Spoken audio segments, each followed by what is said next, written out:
Thank you, Madam Speaker. I'll be splitting my time today with the member for Yellowhead. Madam Speaker, this government's foreign policy is not serving the country's interests nor its values, and the speech from the throne that we are debating today does little to address this shortcoming and little to address Canada's decline on the world stage. Speech from the throne makes no mention of a foreign policy review. We have not had a significant foreign policy review in this country for almost 20 years.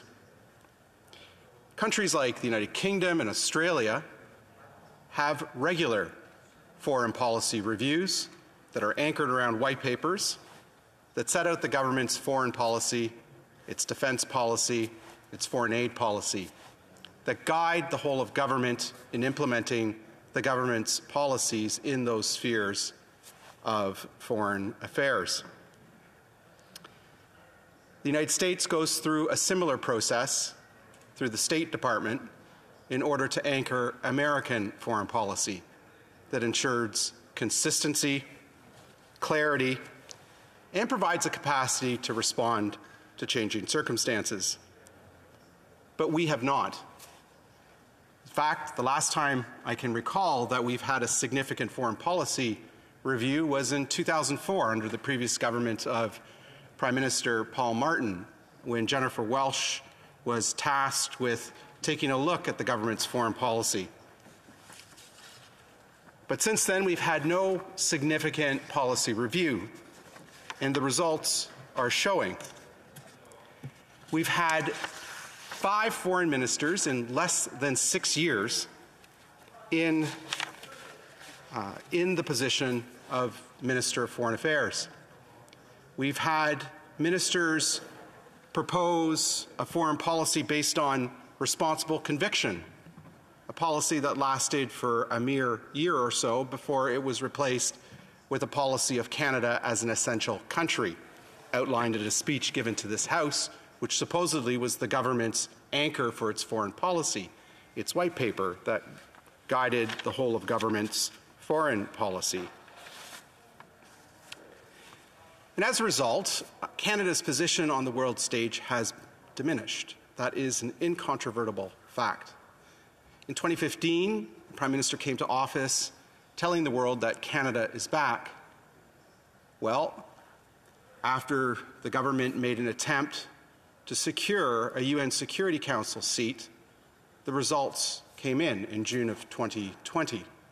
Canada lost that bid for the UN Security Council seat, as it had done a decade earlier, but it lost with 6 fewer votes than it had won a decade earlier.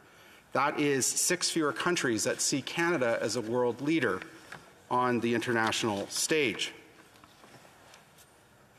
In foreign aid, the government came to office promising to do better to help the world's poorest. But in the first 5 years of being in office, foreign aid was cut by 10%, based on the internationally accepted measure of overseas development assistance as a percentage of gross national income, the target number being 0.7% of GNI.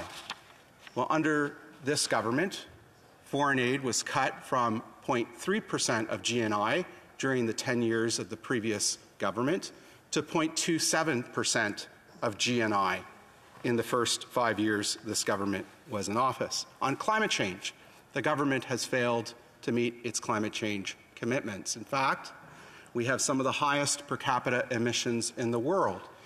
Even south of the border, emissions have declined over the last number of years. But in Canada, for each and every year that this government has been in office, emissions have risen. In fact, in 2016, the first full year that this government was in office, emissions in Canada stood at 708 megatons. They have risen each and every year from that point.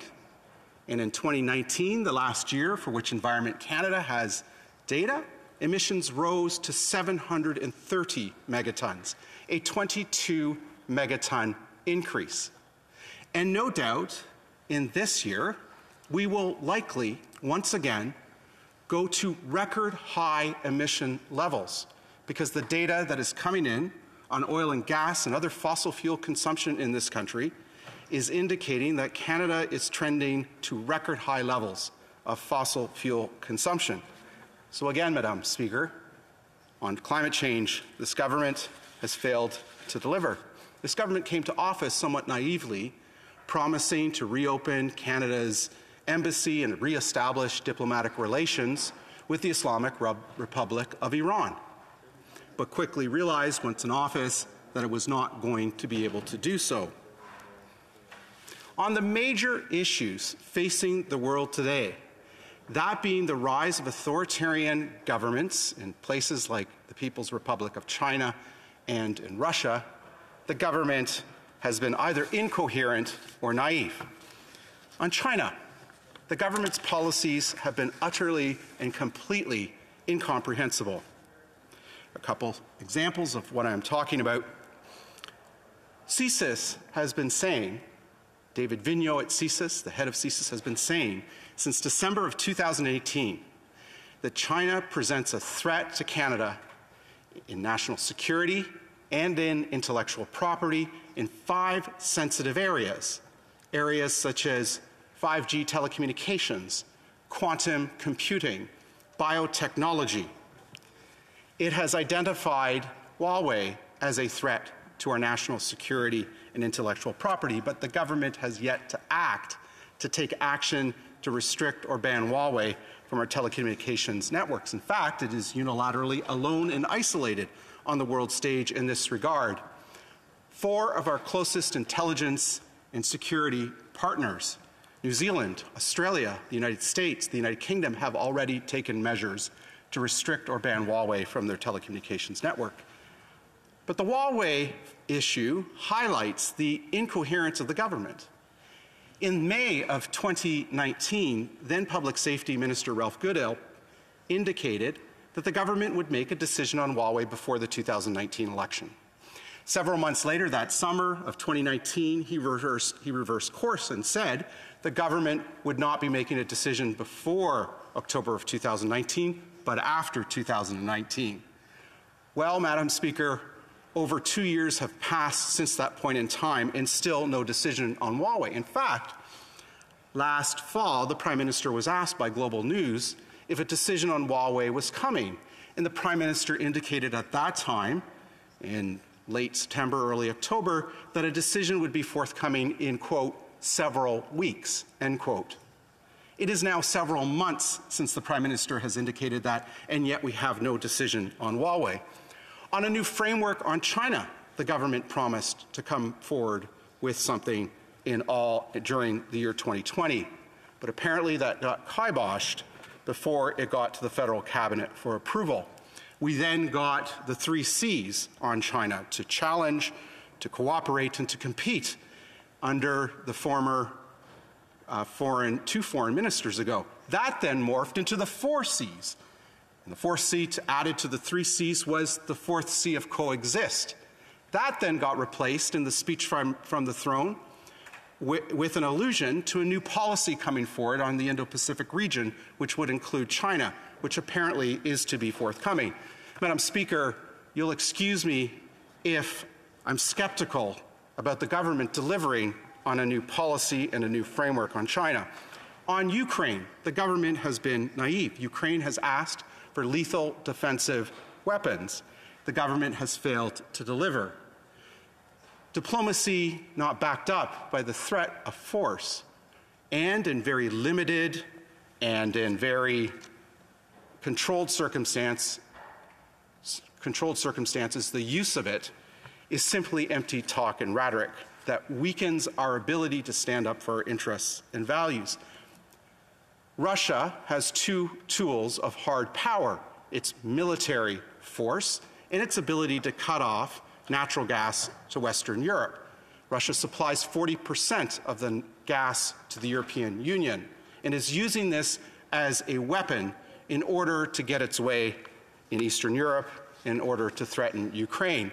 Yet this government is not part of the discussions about how to ensure that global natural gas supplies are there for Europeans if the Russians decide to cut off natural gas.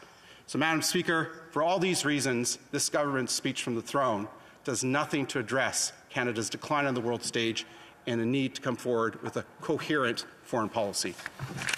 Questions and comments. Questions et commentaires. L'honorable député de Longueuil-Saint-Hubert. The member for Longueuil-Saint-Hubert.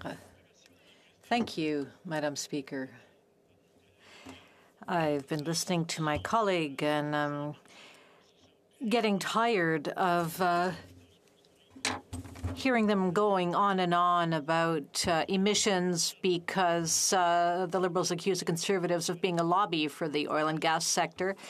Well, $14 billion have been invested in direct and indirect aid in the oil and gas sector. The Liberals have built a pipeline, and emissions don't stop going up. So what is the Conservatives' plan for fighting against greenhouse gas emissions?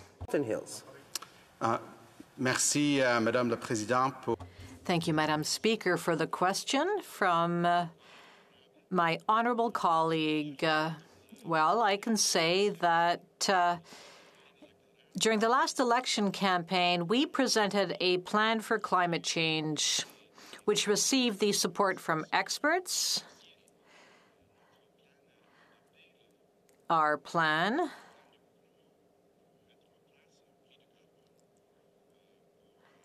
would replace the government's carbon tax. And so we introduced a plan which would benefit consumers. We truly believe in the challenge which climate change poses. We understand the world is facing this challenge, and we believe that Canada has to do its share as well. Thank you very much, Madam Speaker. Well, I have a lot of respect for the member from Wellington-Halton Hills, and I truly believe that he believes in climate change and that we need to do something about it. But I would be careful. I would suggest to him to be careful about using the term "we" when he refers to the belief in climate change, because indeed a lot of Conservatives, unfortunately, do not believe that the climate is changing. But I take issue with the suggestion that he just made that the Conservatives came up with a credible plan to address climate change. And basically what they did is they created an air miles version of carbon credits where you could purchase certain products if you were wealthy enough to spend a lot of money in order to build up a bank of points in order to buy stuff with. Like the member must be able to provide some context as to how we can credibly do our part to drive down global emissions. And I would encourage him to share some other thoughts, perhaps outside of the jurisdiction of that air miles plan that they had developed. Wellington-Halton Hills. Well, Madam Speaker, first off, that plan was not for all consumers in all 10 provinces. It was restricted to provinces that had refused to allow the federal government to put in place its plan, and so that had refused to put in place their own plans. But obviously with the Supreme Court's ruling, it's clear that the provinces of Alberta, Saskatchewan, and Ontario, where this was the case, will certainly be putting in their own plans at some future date to comply with the federal government's price on carbon. But in brief, Madam Speaker, the central point of the matter is this. This government came to office promising to do better on climate change. The fact of the matter is that emissions have risen each and every year that this government has been in office. And despite that fact, the government's lofty promises keep getting more and more grandiose. They came to office promising to reduce emissions by 30% from 2005 levels by 2030. And then, just in the last year, they promised to reduce emissions by 40 to 45% from 2005 levels by 2030, an even more ambitious promise that flies in the face of the facts. For Victoria. Thank you, Madam Speaker. I want to thank the member for his speech and for bringing up the need for real climate action. Despite this government's promises, they have failed to take meaningful action on the climate crisis.